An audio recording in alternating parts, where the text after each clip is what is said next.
Imaginez, vous regardez tranquillement une vidéo sur YouTube et là, vous tombez sur une animation hyper stylée. Si vous êtes un monteur en herbe, vous êtes probablement en train de vous demander « Putain, mais comment il a fait pour faire cette animation de fou ?» Vous cherchez donc sur YouTube un tutoriel en anglais puisqu'il n'y a personne en France. Et là, c'est le drame. La majorité des vidéos que vous trouvez vous parlent de After Effects. Un logiciel que vous n'avez pas. Vous avez seulement Premiere Pro et plus vous regardez ces vidéos, plus vous dites « Je devrais peut-être acheter After Effects. » Range-moi ce portefeuille, mon petit mob. Dans cette vidéo, je vais te proposer 3 effets, 3 animations que les personnes normales feraient sur After Effects, mais que toi, vu que t'es spécial, tu le fais sur Premiere Pro parce que t'en as rien à foutre des règles. Et sans aucune perte de temps, je vais te proposer le premier effet qui est le flou de mouvement. Alors on va s'accorder sur un fait. C'est beaucoup plus simple de mettre le flou de mouvement sur After Effects que sur Premiere Pro. Sur After Effects, t'as juste un petit bouton à appuyer dessus et c'est bon, t'as le flou de mouvement. Sauf que si vous êtes comme moi et que vous travaillez sur un PC assez golemonesque, faire des allers-retours sans cesse entre After Effects et Premiere Pro, au bout d'un moment, ça va casser votre PC assez sale.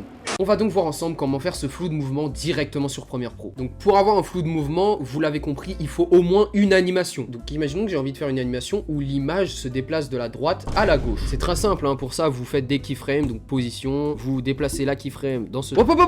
Chef, tu fais quoi là? Tu veux un flou de mouvement ou tu veux pas un flou de mouvement? Ce que tu vas faire, c'est que tu vas m'enlever toutes les keyframes que tu avais mis juste avant et tu vas faire l'animation sur l'effet transformation. Si vous ne connaissez pas cet effet, c'est très simple, je vais vous guider dans cette vidéo. Donc vous allez dans votre panneau d'effets et vous cherchez l'effet transformation, tout à fait logique. On glisse et dépose sur l'image. Et comme vous pouvez le remarquer, c'est un peu l'interface de base en fait. Il y a quoi qui change? Et bien vous remarquez que dans l'interface de transformation, vous avez une valeur qui s'appelle l'angle d'obturateur. Et ce qui est particulier avec cette valeur, c'est que plus vous augmentez la valeur, plus il y aura un flou de mouvement sur votre animation. Et c'est totalement ce qu'on veut. Donc on va d'abord faire notre animation. Je vous explique pas comment faire des animations, normalement vous savez. On a une petite animation qui est déjà très smooth. Mais il faut rajouter ce flou de mouvement qui va nous donner un côté épicé à notre animation. Donc moi ce que je vous conseille comme valeur c'est le max, 360. Et regardons le résultat.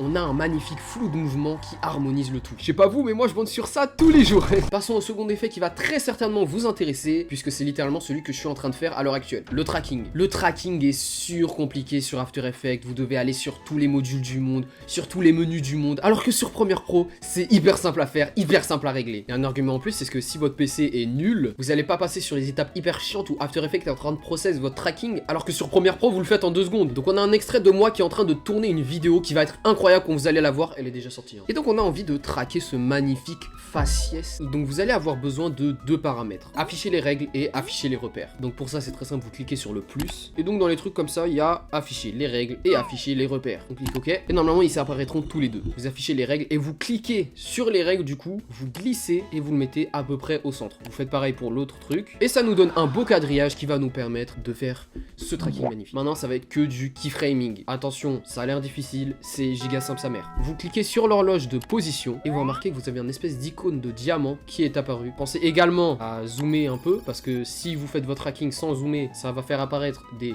bandes noires, ce qui n'est pas du tout optimal. Vous allez prendre votre nez comme modèle et vous allez déplacer la vidéo au centre sur le nez. Vous allez 5 fois plus loin dans l'image et vous remarquez que votre nez s'est déplacé du centre, donc ce qu'il allez faire c'est que vous allez recentrer l'image sur votre nez. Vous faites ça pendant des années. Non, en vrai c'est normal si vous êtes débutant d'utiliser la méthode que je fais, mais moi je fais beaucoup plus simple. Hop, on va plus loin, hop.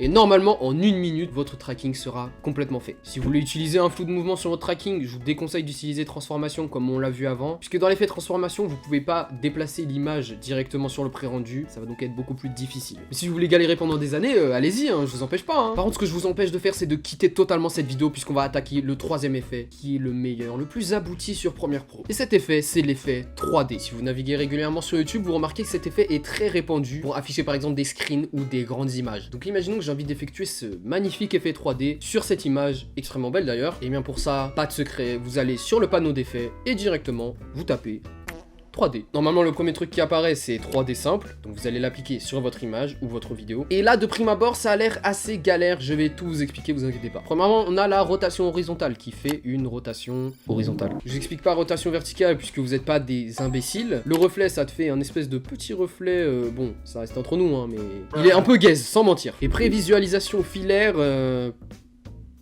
dans le doute, y touchez pas. Donc nous, ce qu'on va surtout changer, c'est la rotation horizontale et verticale. Donc on va d'ores et déjà changer la rotation verticale en la valeur 5. Et la rotation verticale, on la met à -1. Ensuite, on clique sur les deux horloges, on va à la toute fin de notre image et on modifie les valeurs à 10, -3.